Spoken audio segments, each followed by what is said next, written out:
Hi guys! Welcome back to my YouTube channel, Precious Kusina. And if you are new to my channel, please consider like and subscribe. And hit the notification bell para lagi kang updated sa mga bagong video upload ko. Today, I'll be sharing with you how to make sapin sapin.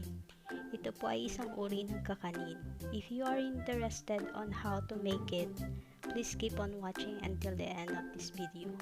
Huwag na nating patagalin pa. Let's get started!